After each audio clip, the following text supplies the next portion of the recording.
Today on episode number 409 of the School of Podcasting's morning announcements, which you can find at schoolofpodcasting.com/409, we're going to answer this question. Hello, Dave. This is Joe Hicks from the Above Average Joe Show. Hey, Joe. www.theaboveaveragejoe.com. And I just finished listening to episode 406 of the School of Podcasting. And you mentioned in there that you're going to be talking about editing and how to determine what should be edited out of a long interview. I've done 2 interviews now.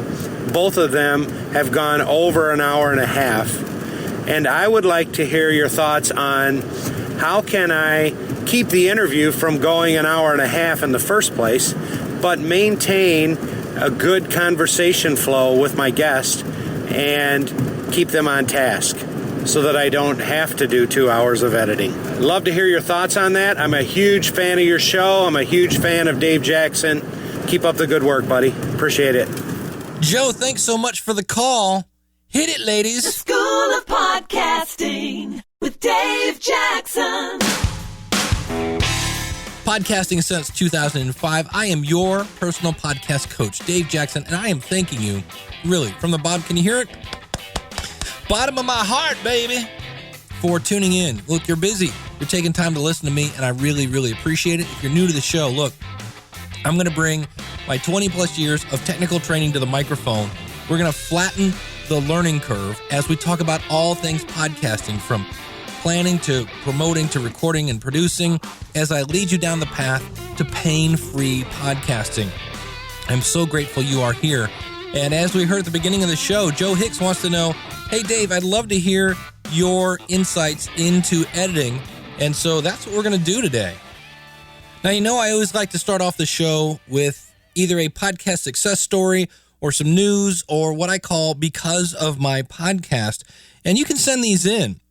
All I'm looking for is the answer to the question, because of my podcast. So anyway you're benefiting from your podcast, I would love to hear from it. Just go out to schoolofpodcasting.com/contact. And every Saturday at 10:30 Eastern Standard Time at schoolofpodcasting.com/live, I do the Ask the Podcast Coach show. And if you've ever thought, man, I'd like to talk to Dave, hey, I'm there every Saturday. Where are you?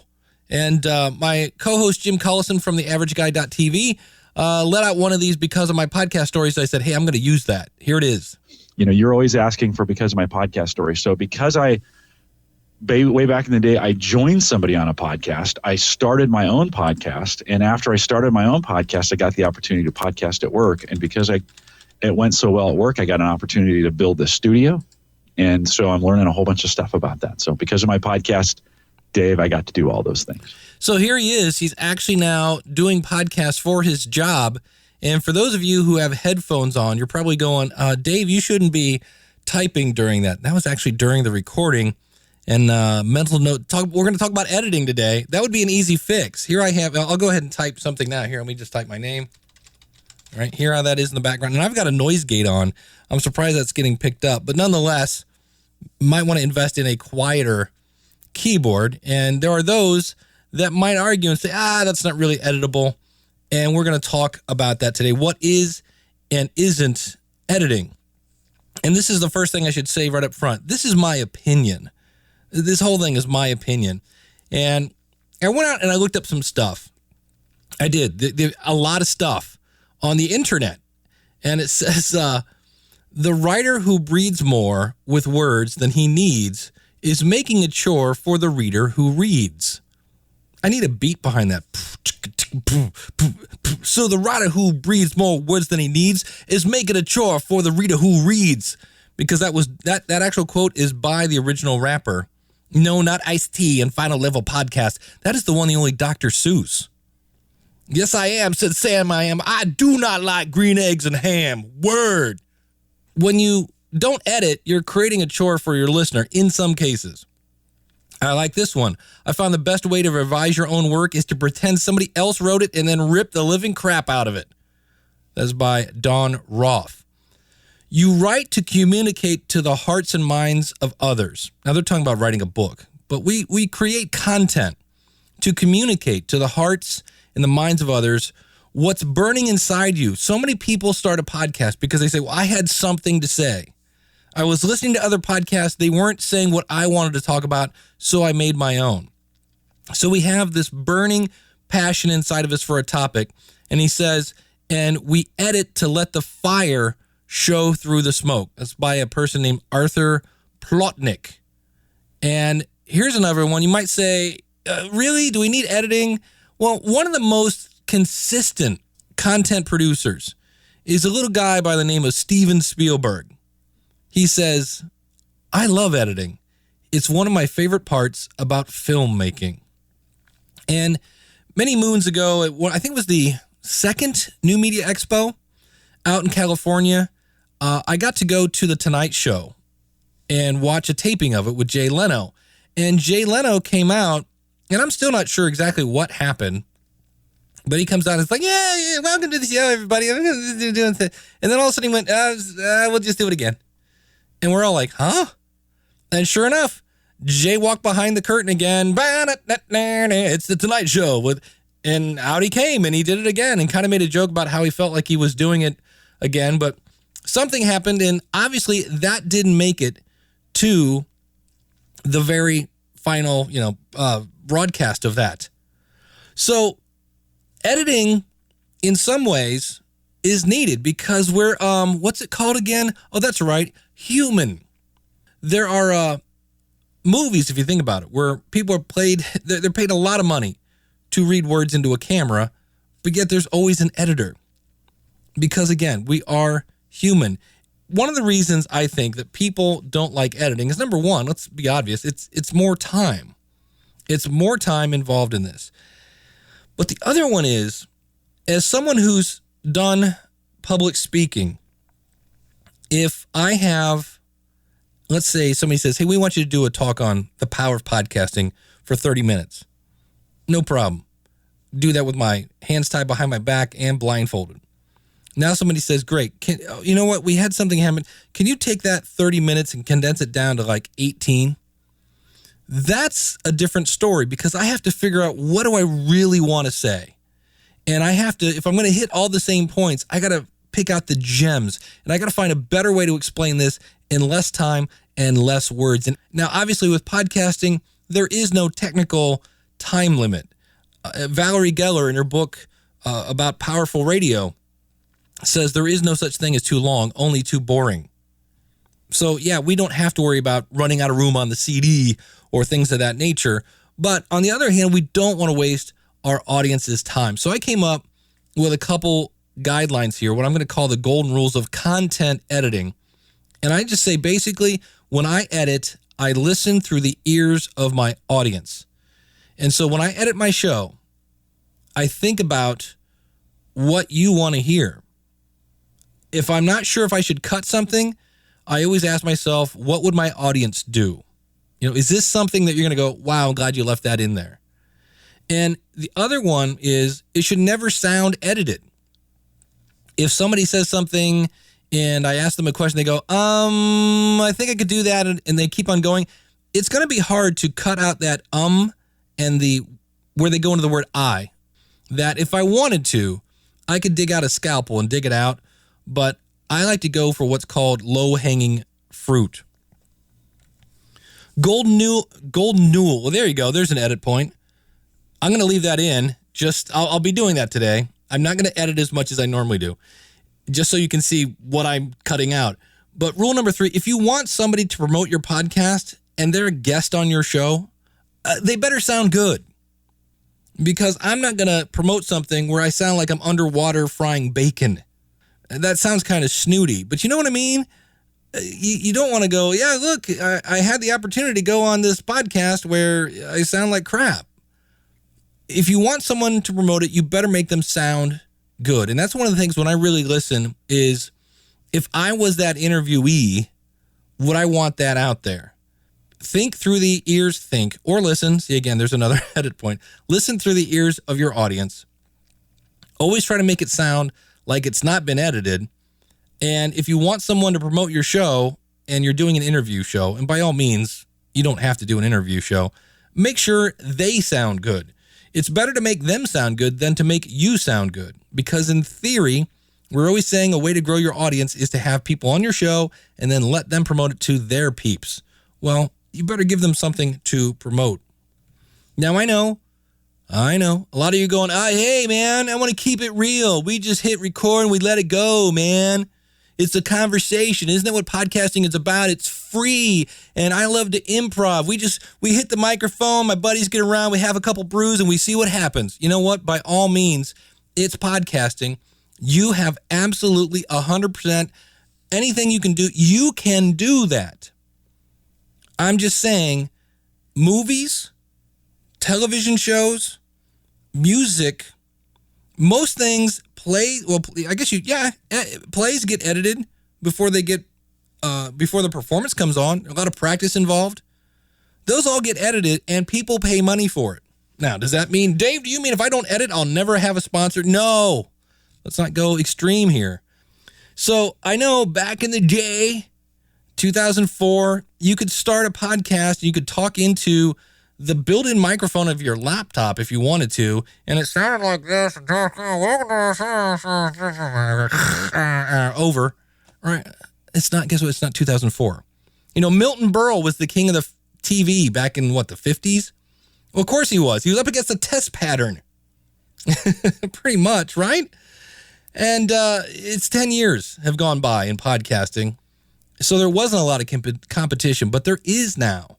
There is. And if I have great content that sounds like caca poo poo and great content that sounds great, which one am I going to listen to?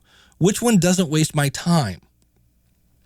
I understand. Yes, you can do it. Just, hey, I'm going to wing it, man. Have some booze with my buds. By all means, go right ahead. 3 Guys, 1 Brain, the podcast. It's phenomenal. There probably is one called that, right? But anyway, so the question is, should you edit? And I'm a big fan of saying yes. We did this on the Podcasters Roundtable a couple rounds ago. I'll put a link to that out in the show notes at schoolofpodcasting.com/409. So people don't edit because it takes time. And it's harder sometimes to make a shorter podcast than it is to make a longer one. So how do you fix this editing time? Step 1, be prepared. One of the reasons we have ums is our brain is trying to figure out what to say next. And I hear myself do this a lot. When I'm doing something like the podcast review show or the Ask the Podcast Coach show, those are live shows. And if you listen to me on those, I'm not that good live. I'm just not. Because what I'll do is I'll start saying something on topic A, and while I'm doing that, I really figure out what I'm going to say, and then I'll go zag, and I'll come up with another way of saying it. So I'll start a sentence kind of like, when you do that, and then I'll say the real thing. I call that a start-stop kind of situation. And what's going on is your brain's trying to figure out what to say, and we're not used to just having this. Dead air, right? So a lot of that is preparation. If you do an interview, have some questions planned to use as what I call a game plan. Now, this isn't an interrogation. Question number 6. Where were you on the night of the 15th? No, it's a guideline so that if you're having a conversation and you kind of just blah, all of a sudden just, you had this cool topic going, you've beat the topic to death, and you're like, okay, now where do we go? You look over at your sheet. Okay, let's talk about this now. But there are times I'll play you today, and this is going to be the fun part. There you go. There was a half a step. Did you hear that? I was halfway through that sentence, and I just figured out what I was going to say because I have bullet points in front of me. I'm going to play you audio that I've edited today. So it's interesting that I'm going to play stuff that normally I think would bore you. And I've been struggling with this. Like, how do I play boring audio without boring you with the boring audio? It's going to be kind of interesting to do that. So I'm going to be here with you suffering through it. Okay.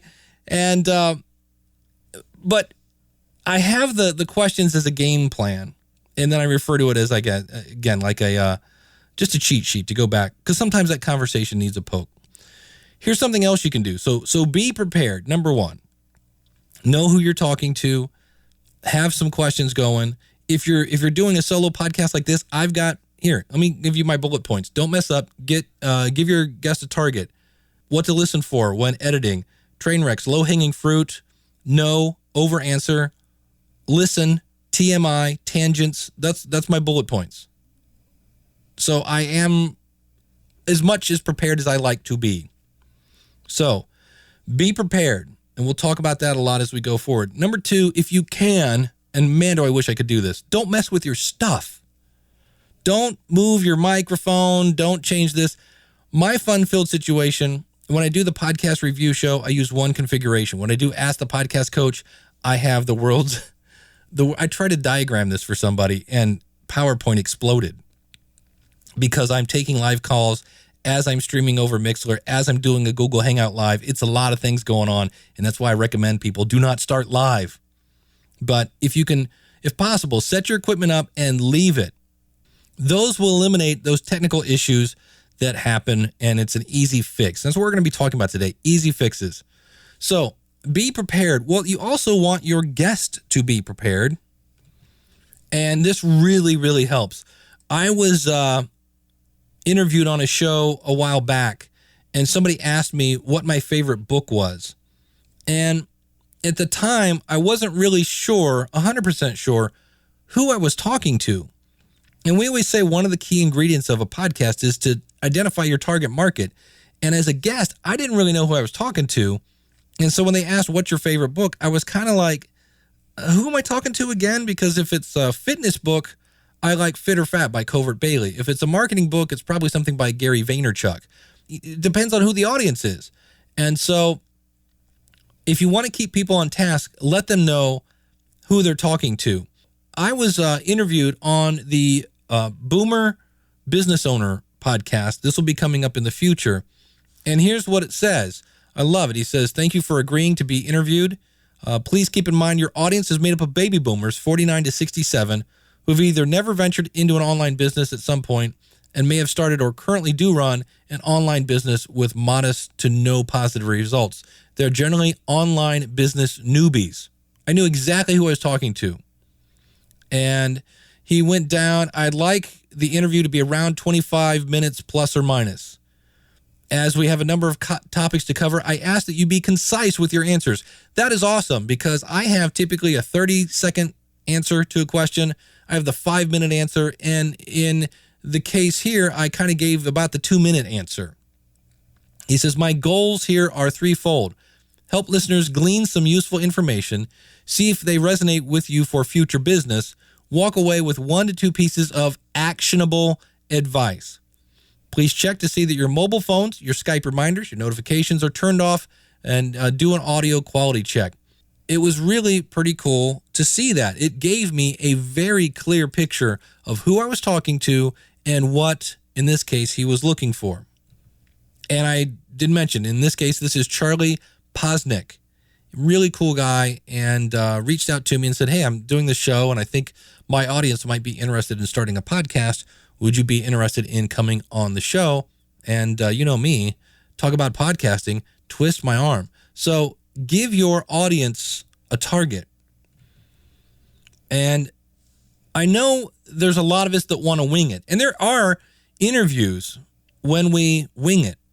Here in the States, one of the top improv comedy groups is called Second City.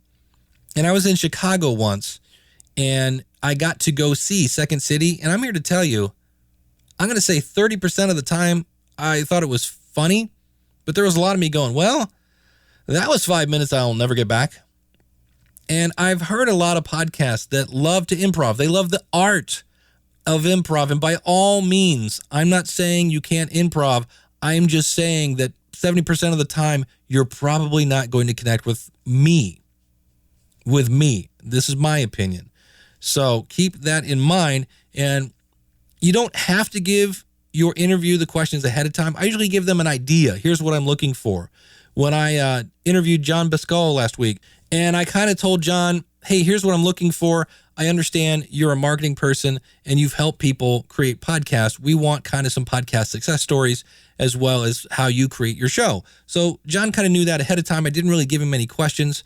And you'll hear today, I'm going to play some train wrecks that I've had.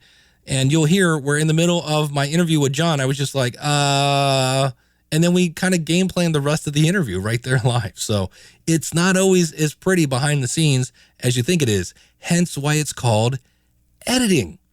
So I'm going to show my mud today. I'm going to peel back the curtain And one of the things that I should do that I don't, but I should if I'm doing an interview, I should let them know that I might pause between questions. So if there's just this weird empty air, it's not a big deal. I'm just looking for my next question.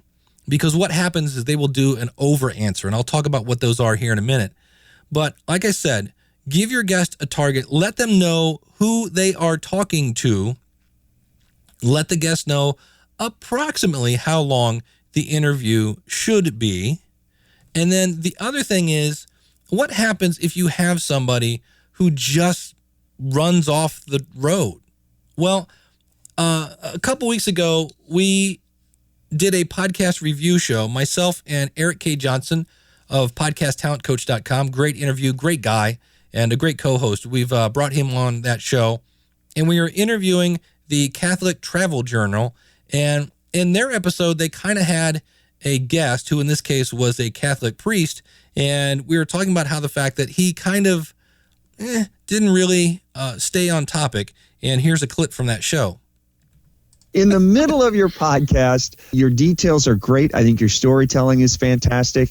There are times where the iPadre just kept on going. He was like a runaway horse, and some of his stories were great. They just got really, really long, and he started veering away from where you were going. And sometimes you'll run into a guest like that just won't stop talking for you to get a word in edgewise. And if he starts kind of owning the show and running away with it, you'll need to find ways to jump in and stop him from talking and refocus him. So if there was a part where he's talking about all of these churches and you said, fantastic, what were your biggest memories? And he starts talking about all of these churches and he just starts going on and on and on about it. What you could do is say, Father, let me stop you right there. That basilica that you saw in Rome where you joined two other priests for the Holy Day, tell me about that. How did that all come about? Or what was the church like? Or what sense came over you the minute you walked through the door of that church? What could you sense? And just kind of focus him and just jump in and stop him. Hold on one second. Let me stop you right there. That particular episode, what happened there? What did you do about it? Ask him questions to kind of get him back on track and refocus his answer a little bit. Don't just let him start running down a rabbit hole and you don't have any idea where he's going. And all of a sudden you're trying to chase him and get him back over to what we're talking about. And I think the way you did that, because I could see where that would be a little uncomfortable to interrupt, a priest. You're like, well, hold on. But the way you did that is, hey, I want to know more about that. It's kind of like, this is why I'm interrupting you, because you just pushed a button and I want to know more about that. So before you get off over here, tell me about that. And I don't think somebody would feel like, hey, what are you interrupting me for? I'm in the middle of my story here. It's like, hold on. Yeah, that's different than telling him, okay, it's time to stop talking. Exactly. Tell me more about that right there. And then that'll kind of bring them back on. And as soon as they start telling you more about that, they'll forget about the thing they were chasing that had nothing to do with our story. Yeah, I've heard other people go, but no, pick one, and it's kind of like, to me, I like what Eric said a little better because it sounds like I'm more interested as opposed to, hey, answer the question. It's not quite so Mike Wallace that way of bringing somebody back. So those are some tips by having your guest understand what you're shooting for, what you're looking for, and then if they do go off the path, when you hear something where you're like, that's what I would like to talk about, just go, ooh, hold on a second. Let me interrupt you there because I'm really interested in what you just said. I don't think that's going to offend someone. And since we're here playing a clip from the podcast review show, let me let you know that right now, Eric and I are looking to kind of stockpile a bunch of episodes. We've said that in the past here on this show. It's always good to have a couple in the can. And so we're looking to have a couple in the can. So right now, if you go over to podcastreviewshow.com, you'll see a button there. If you go to review me, podcastreviewshow.com/review me, you will see a button there. And if you use the coupon code SOP50, you can get 50% off of a podcast review.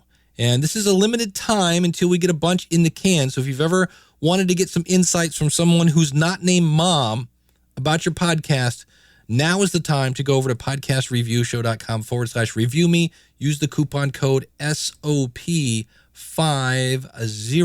So in the end, it's about being prepped. Because if you think about it, people that do, quote, live podcasting or live theater, those people are ready. They're ready to go when the lights come on. And the more ready you are, the less time you're going to spend going, I got to cut that out. All right, so let's talk about some of the things to look for when you're editing. And again, this is just me. I don't do this on every episode, but these are the things that I look for, and usually they're fairly easy to fix. Now, the first one is what I call just a good old-fashioned train wreck. Now, I've said over and over and over and over that doing podcasting live adds a complexity to it.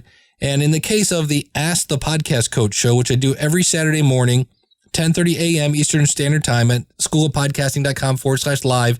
On occasion, this is last week's, it sounds like this. Ask the Podcast Coach for May 10th, 2014. Picking up your skin. Hey, guess ready for You know, that's half the fun of this show. I was all set. Did you hear it? I muted everything. It's the wrong thing we're going to talk about, fails. That's all right. We're going to talk about fun. That's the podcast review show. I wondered because I'm like, never mind. Ask the Podcast Coach. All right. I can do this. Composure. So the fun part of that, if you're like going, I don't get it. What was the blooper? Yeah, I played the intro music for the podcast review show after starting the Ask the Podcast Coach show. And another thing of lovely taking live calls. You think that would be fun? Not always. No, we do have a caller. Here we go. I'm going to assume this is Emilio. So Emilio, you're on with Dave and Jim. What's your question? You're on with Dave and Jim. Remember we talked about how live is fun? Yep, he's not muted. So caller ending in 0240, you're on with Dave and Jim. Maybe not. Isn't live fun? There you go. Not exactly adding a lot of value to the conversation or to the episode. So consequently, that would get cut. So we've talked a lot about prep, and that's how ums come about because your brain's trying to figure out what to say while you figure out what you're going to say.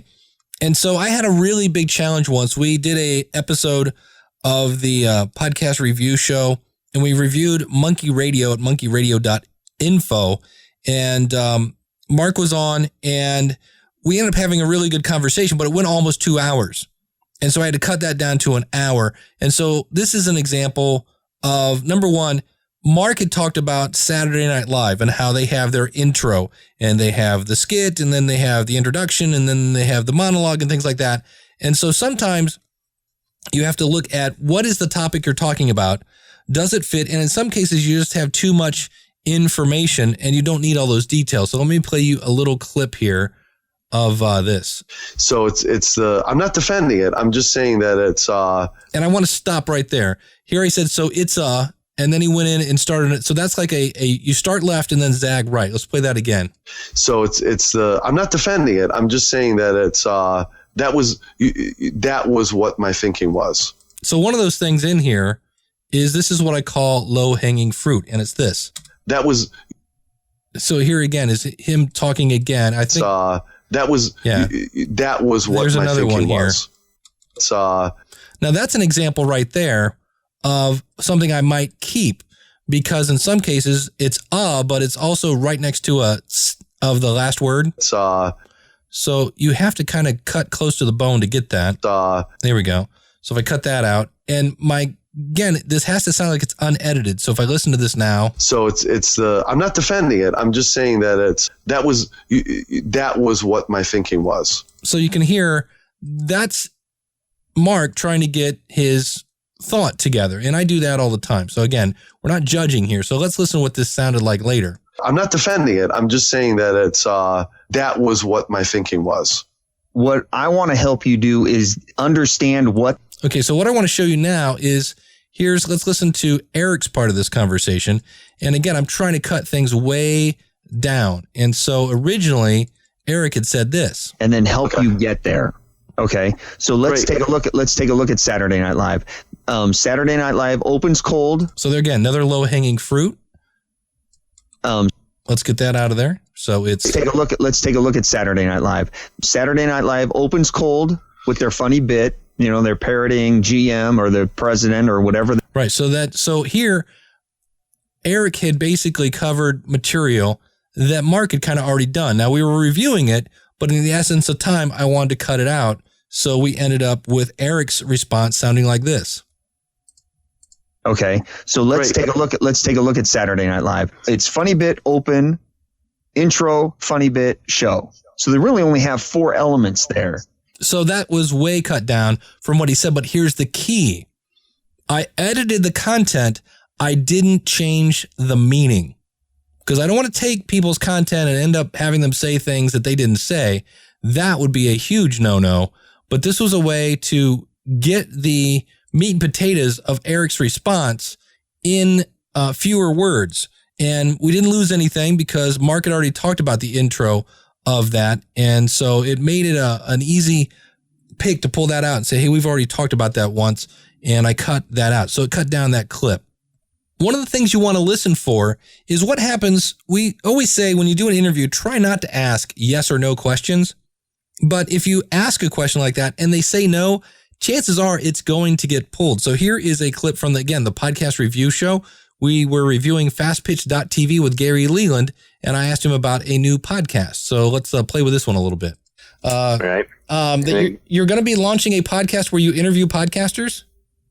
Well, no, not really. I'm trying to, but that's a hard thing to do for what I want to do. I want to do a podcast on using new media to actually sell products, like real life products. So here we have a couple of things at the beginning of this one where I'm struggling getting out the question. Right. So that can go. And then we have this whole weird Skype thing where that's just Skype kind of hiccuping. So let's listen to that. Well, no, not really. I'm trying. So what I can do is come back here and edit that out. And I'm still kind of get his same answer. So now the edited version of this would sound like this. You're going to be launching a podcast where you interview podcasters? I'm trying to, but that's a hard thing to do for what I want to do. I want to do a podcast on using new media to actually sell products. And I can actually stop it right there if I wanted to. And so that's an example of, in some cases, number one, what happens when Skype goes kablooey. And that's where in many cases, what I always say, if you want to speed up editing, write this one down. If you want to speed up your edits, when you make a mistake, and if it's something you're doing solo, pause for 10 seconds. It will make it so obvious when you go back to edit this later where the edits are. So keep that in mind. But that's an example of, hey, he said no, so there really wasn't much of a need to put that in there. And really, the other thing with this particular one, with that episode, it was kind of interesting because typically it's tips on how to increase your engagement with your audience on the podcast review show and point out things that maybe you could fix. Well, Gary has a really good show. And so that show almost turned into an interview show. And so I was trying to cut out things that were more of an interview and get it back on track of focusing on what was working for Gary's show and what wasn't working for that. So again, sometimes the topic will help dictate, does this stay or not? Now, another thing you want to listen to when you're editing is, does your guest, if you're doing a guest, answer your question? Because in some cases, again, they may not give you an actual answer to your question. They'll give you an answer, but it doesn't answer that. So let's listen to this clip. This again is from the podcast review show, and when we were talking with Mark from Monkey Radio. I did have one question before we start. Who do you consider is your target audience? The real answer is anyone who will listen. That's the real answer. Well, first things first, while we're here, we can get rid of that low-hanging fruit, which of course is... and you always want to make sure it still sounds natural. So who do you consider is your target audience? The real answer is anyone who will listen. That's the real answer. We're new. So there's another one. So while we're here, is that taking a lot of time? That's the real answer. We're new, so we're finding that audience. But the truth is, anyone who will get us. I recently heard a comedian mention... Did you hear him change the channel right there? Who will get us. I recently heard a comedian mention that he was in an audience, playing to an audience. In the essence of time here. People. About 990 of them hated him, but 10% were laughing. He said, I was playing to that 10%, those 10 people, excuse me. And to me, I know that doesn't sound like a great business model, but I didn't get into doing a podcast to be a business model. I got in it to do, not to be make myself more than it is, but I'm doing this art, if you will. I'm doing it as a production, as a piece, an extension of myself, a piece of entertainment. Someone's going to enjoy it. If I enjoy it, people involved with it enjoy it, someone's going to enjoy it. That's who I'm playing to. If you're looking for demographics, there's the actual answer. I think probably we're going to be playing largely. So I could come in now and take out that whole part. Again, nothing wrong with that answer. It just wasn't what I was looking for. I asked him a question. He gave me a different answer. And in the end, you end up with, where we start. Who do you consider is your target audience? The real answer is anyone who will listen. That's the real answer. We're new, so we're finding that audience. But the truth is anyone who will get us. If you're looking for demographics, I think probably we're going to be playing largely 30 to 55. I know that. Now, if I wanted to, that sounded like pretty low-hanging fruit. Let's see what that sounds like. We're going to be playing large 30 to 55. Yeah, see, that doesn't work here. So let's go back and see here. Playing largely 30 to 55. So if I try to that's probably not a real demographic, but this is the kind of edit I won't make because I've got to bust out the scalpel to figure out where the end of largely, and that's probably not going to sound good because I said one of the things is it can't sound edited. So let's see how that is. Playing largely. Yeah, see, I still have some of the Yeah. And if I wanted to, I could fade out the part of E here. So I will fade that out. So it sounds like largely 30 to 55. Now, the question is, does that sound edited? Now, sometimes you have to realize that the average person who's not listening for edits isn't going to hear that. We're going to be playing largely 30 to. Now, if I get rid of that space in the middle, we're going to be playing largely 30 to 55. I know that's probably not a real demographic, but not sure I'm happy with that, but I think that sounds a little edited, but you can see where we had somebody who gave us background information on his answer. And in that case, we really had to have just the answer. We had to go total dragnet on that and just the facts. I don't really have an example of this one, but I want to talk about it. It is what I call an over answer. And this is where you're recording somebody via Skype or some way that they can't see you and you can't see them. So what happens is you ask them a question and they give you an answer. Well, you're listening to their answer and they get done with their answer and you're trying to figure out, do I do a follow-up question here on what they just said, or do I go back to my page of questions? And as you try to figure that out, there's a lot of this. Right, empty space. So consequently, your guest thinks, oh, Dave must want me to continue on with more detail. So they give you more detail that you don't really need because technically they just answered the question. And so this is where, again, prepping people, you might put on your page, I will pause after each answer as I determine the best route for the conversation. Something like that. You can let them know that, hey, if there's an awkward pause, it's okay. But that's what happens a lot. And I will go in and say, really, they've answered the question from here to here. This second half of this question, they're just repeating themselves. That's an over answer and it's not needed. Another thing to look for, and kind of like we got there, is too much information. You ask somebody, what did you have for lunch? And not only did they tell you what you had for lunch, but how they cooked it, when they ate it, and what they used.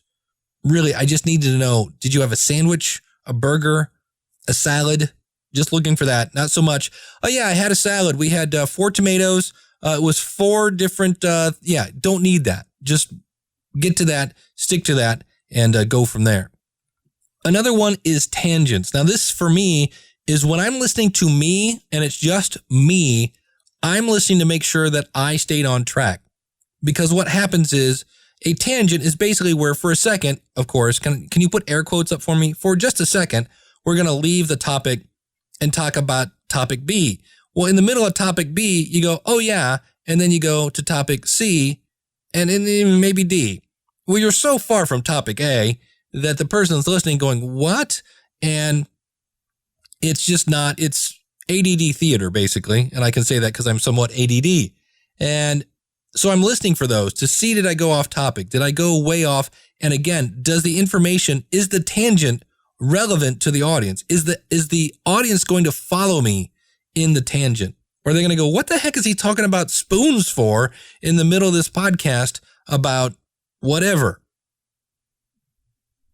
So you want to listen for train wrecks, low-hanging fruit, those easy standalone ums in your nose and things like that. You want to listen for, did the guest say no to something? You want to listen for over answers where either A, they're giving you an answer and they're not answering your question, or B, they've given you two answers for the same question and really you just need one. You want to make sure that you listen to the question. So again, that goes back to, did they answer your question? I marked down, what did I ask here? I'll put a little mark in the software. Now, for editing, I use Adobe Audition to assemble my podcast. If I'm going to do heavy editing, and it's probably because it's the first thing I've always used, I use Sony SoundForge. As you heard when we were playing that clip from Mark, I was able to speed it up, and I can listen at 1.78. I can actually listen at about 2.25, but if I want to stop it and start it and really understand what I'm listening to, I slow it down to 1.78, which again is almost double the speed. But you want to listen, and I will mark where the question starts and then kind of mark where the question where the answer ends and go, did they answer the question? Is it still relevant? And just take it question by question if I'm doing interviews. If I'm listening to me, I listen for it and listen for me taking tangents, listen for low-hanging fruit, listen for me saying, listen for me saying right. I say that one a lot. So is another one. That's another transition word for me. I'll be like, okay, and so, la la la. In some cases, I'll try to cut those out. In some cases, if you cut them out and it sounds edited, I will leave them in. Too much information and tangents. Now, the other thing I said here today, you always want to make yourself, and more importantly, your guest sound good. So I have a clip here from a client of mine who gave me permission to play this, and it's Dr. Amy Myers, and she was doing an interview, and I believe in this case, the guest was a little nervous, and this was the interview just starting off. I think they both might have been a little nervous, and so this is pretty low-hanging fruit here, and we're going to listen to this, and then I'll play you the edited version. So she's talking to this guy about some products in the health field. Here we go. Keys Care. It's a chemical-free beauty care line. So here's an easy one to spot. I don't really mind these when I hear them, but it's this whole little mouth noise thing. Some people really go crazy with these. Those don't bug me, but on the other hand, they're very easy to see and very easy to remove, which is what I just did. A chemical-free beauty care line. So here again, pretty easy hanging fruit. Find my Here we go. So now we have. It's a chemical-free beauty care line that we have in our office, and I love greatly. So, Bob, I'd love you. So she had a weird little up greatly here, this thing. Oh. So get that out. And I love greatly. So, Bob, I'd love you to just kind of tell us a little bit about. Do we need the so? So here. So. Now, the one thing you want to do here is she needed time to think of that. So I don't want to cut out all the space before she says Bob. So now it's. And I love greatly. Bob, I'd love you to just kind of tell us a little. I don't like that edit because I heard the beginning of so, and that's why normally I probably would have left that one in. Again, I go for the low hanging fruit, not the stuff that I really, because I'm zooming way in now. So I'm like, all right, let's see what that sounds like. Line that we have in our office, and I love greatly. Bob, I'd love you to just kind of tell us a little bit about yourself. So the question is, does that sound edited? Kind of. I probably would have left that little gulp in there. I know that you originally started in the tech. There's a low-hanging fruit. So in the tech world, and not really. She actually says in twice there, so I could get that out and see what that sounds like. Originally started in the tech world and not really in the skincare line. So we'd love to hear a little. Now, if I wanted to, she says in the scare line. In the skincare line. So I could technically take out the first one. And see if that sounds natural. Tech world and not really in the skincare line. So we'd love to hear a little bit about your background and how you even got into this business in the first place. Well, sure, Amy. It's great to hear your voice again and good to talk to you. Simplest way to. So there you go. So we could come in here, and again, guy's probably a little nervous. And now we have voice again, and good to talk to you. Simplest way to sort of do a little bit of an. So he's got a bunch of little stammering there. So it's easy in some cases. And some of these you might want to leave. The simplest way to sort of do a little bit of an overview of our product and our company is that back now. So there we go. More low-hanging fruit. And you end up with? Sort of do a little bit of an overview of our product and our company is that back now about 12 years ago, my wife, Wendy, was diagnosed with. So here's low-hanging fruit. See, here he has that into was, but I think in this one, I think I can get. He was diagnosed with melanoma. Yeah, I might want to go in. I could go in and maybe the shade left of that. Wendy was diagnosed with melanoma. She was lucky that she. So here's the one that I may not cut out because there's an going into a sh. So if I look at that. She was lucky that she caught it in time. Question, does that sound edited? Let's go back and listen. Wendy was diagnosed with melanoma. She was lucky that she caught it in time. Not real happy with that one. And again, that's why if it's a low-hanging fruit, is it's just out there. She's been melanoma free since then. But I could actually see that one coming up. I saw that and I got to numb. So now I can. Since then, but has had numerous. So low-hanging fruit, you want to make your guest sound as good as you can. So in some cases, you may be listening to what your guest says to remove the ums and your nos. Because why? You want them to sound awesome, so they will promote it. And this is where some people are like, again, I just want to hit record and throw it up, and hey, man, it's podcasting. We just let it. We're keeping it real. Okay, I understand that thought. For me, I want my guest to sound good. I want me to sound good and smart and wonderful. And so I choose to go in and pick low-hanging fruit like that at about 1.78 speed. I also do things where I adjust the volume levels. Another one we should talk about is what happens if you talk over each other. Got a great example of this. Now for this one, I'm playing you the original file. This is where I interviewed John Biscal from Online Marketing and Communications. You can find him at jauntusmedia.com. And here again, you can't see each other many times over Skype. And I recommend you turn off your video just so that your computer can focus on recording the Skype. I record via software, and I also use a backup recorder. And I have John in one speaker in my headphones, basically, and I'm in the other one. And so you'll hear where I ask a question. This is that kind of over-answer situation. John's waiting to talk. I pause. John starts to talk. I think he needs more of a clearer answer, so I start to talk, and then I stop because he starts to answer, and we're basically stepping all over each other. Nothing being rude here. We're just trying to get a rhythm going. And so let's listen to what this sounds like. You'll hear me in one speaker and John in the other. Well, tell us a little bit about your company. How long you've been around and what you do? So you can see here, like John's trying to answer and I'm giving him more information. So what I can do here is come down and just mute John during that section and maybe shore up, because I have this thing here where I go, how long you been around and what you do? So I could just take out that space where John was saying something. And now we have a question of, well, tell us a little bit about your company. How long you been around and what you do? Okay, well, like you said, my company's Jauntus Media, and now nobody's stepping on anybody. That is one of the reasons why when people edit and they record, they're looking for either software or they're using mixers to make sure one person is in one speaker and the other person is in the other speaker, or headphone, I guess would be more accurate. So that is something else to listen to when you're stepping over each other.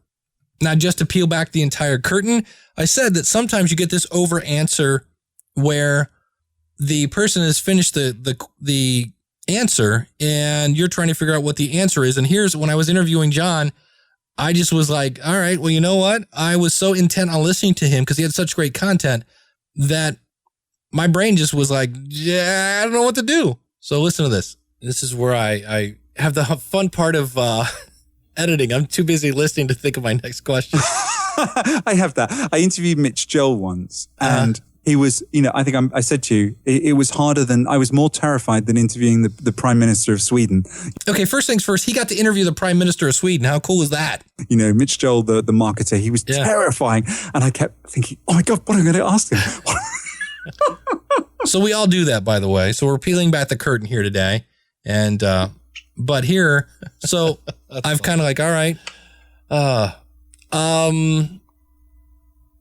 because I think that's why I'm running out. I'm like, I think we've covered everything I wanted to cover. Anything we should talk about that we haven't? So that's always think not a bad idea. In some cases, you've given your guest, here's a target to hit, but in some cases, they might have a bullet that you didn't know that you could use, and you're like, oh man, that is a great answer.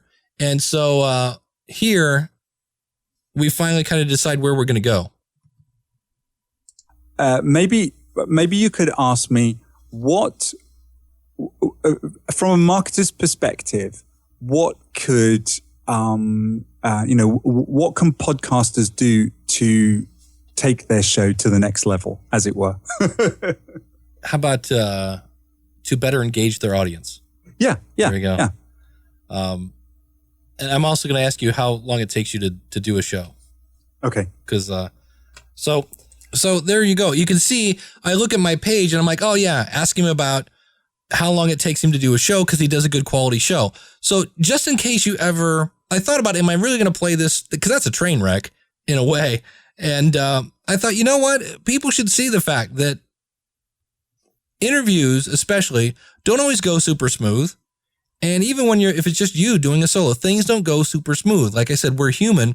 And this is a way to kind of focus on the best part of your content and spotlight that, and things that needed a little tweaked. Well, you know what? You'll get it better next time. And so here, right in the middle, I'm like, edit point 1. And then I was like, oh yeah, I'm going to ask you about how you produce your show, and let's talk about making engaging content. So there you go. That was an example of a train wreck. And like we said, interviewing is a skill. It takes a lot of practice. So just to review, do you have to edit? It's your choice. I choose to edit because I'm human, because I want to make sure that I don't get in the way of my content, and then I let my content shine. It's not distracting. I want to make sure if I have any interviews that those people sound the best I can make them sound, and that I sound the best way we can sound. And then more importantly, I never waste your time listening to content that is not relevant to whatever subject we're talking about. We want to talk about making sure that we're prepared. Want to make sure if we're doing interviews that our guest is prepared. And if we're not having guests, make sure we know what we're going to talk about. Have some bullet points at least to focus on. Also, we said here are some things to listen for when you're editing. Always listen through the ears of your audience. And then there are things like train wrecks, which are just obvious. Low-hanging fruit, those are the ums and your nos that are separate. So easy to take those out. If your guest ever answers no, if there's an over answer, or if they answer your question, but they don't, or they give you an answer, but they don't answer your question. Also, too much information in some cases, whether it's an over answer, but you've had people answer the question once or twice, or they're just giving you details that you don't need. You know, I do have a great example of that one. When I was talking with John about because of my podcast story, he had a professional photographer. When John talked about how his dog, unfortunately, was going to die soon, he had a professional photographer contact him and say, I would offer my services to take pictures of your dog while she can. So here's the original story. She died January the 15th. And I mentioned that her cancer had come back.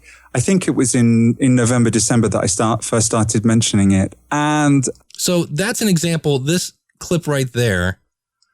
Nothing wrong with it, but those details are not really needed for the story. And if I come back here, I know it started off with some low-hanging. So now we have she died January. So we actually have two she's there. So let's see here. We have she. All right, let's see what that sounds like. She died January the 15th, and so we don't need the 1st January. And again, this is how people talk. John is assembling his story as his brain is, is in his mouth trying to get caught up. She died January the 15th. Okay, so we have a couple Januaries in here. Died. That's died. I thought I got it. There we go. January the 15th. And I mentioned that her cancer had come back. And there's another one. This is that talk where you start a conversation in one direction and then you change it. I do this all the time. I mentioned that. So he said, I was, and then he said, I mentioned. Easy, low-hanging fruit. So we end up with... She died January the 15th. And I mentioned that her cancer had come back. And Yannis... So, and I don't know if I can get this I mentioned that her cancer had come back. And Yannis Populidis, who is a really... Perfect. So there's an example of nothing wrong with the information he gave me, but I don't need to know how long he told his audience. So I could pull out some low-hanging ums and your nose, and you'll hear me do this all the time. I will start a sentence in one direction and then finish the sentence in another. And those are easy to spot, and it just makes the information clear and concise. And in the end, you end up with a more polished podcast. Now, I realize a lot of people are like, I would never do that. I don't have the time for that. I understand that. I'm just saying, how do you do that? And it starts with having a prepared guest, having you be prepared, and then here's what to listen for after you do the recording. Before we get out the door, want to let you know that my next live webinar, my group coaching class, will be June 7th. That's like 2 weeks away. June 7th, that's a Saturday at noon. This session is titled Choosing the Right Podcast Equipment. So if you're ready to start podcasting, you've got a good idea, but you're not sure what to buy, look, you can skip this class and by all means, go spend $1,500 on equipment that you don't need, or you can spend a couple hours with me and make sure you get the right equipment that's going to provide the best sounding podcast that you can afford without having to remortgage your house. And again, it's June 7th. Choosing the right podcast equipment, go over to howtopodcast.com and you'll see the buy now button. Speaking of other things that I should remind you, again, we talked about the podcast review show is having that sale. Just use SOP50. And speaking of coupons, this only applies to a membership at the School of Podcasting. Use the coupon code LISTENER, LISTENER, when you click on the Join Now button out at the website, and that will get you a discount on your first month. So I hope you've enjoyed this episode. Hope you have seen some things that you can do to either A, reduce the amount of editing you have to do by preparing your show, or B, what to look for when you do your editing. Now, if you're a person that's like, look, I don't want to do any editing, I just want to talk and hand it off to somebody, please contact me. Go out to the website, schoolofpodcasting.com/contact, and we can talk about, I have different resources. In some cases, like I said today, I do this for some people.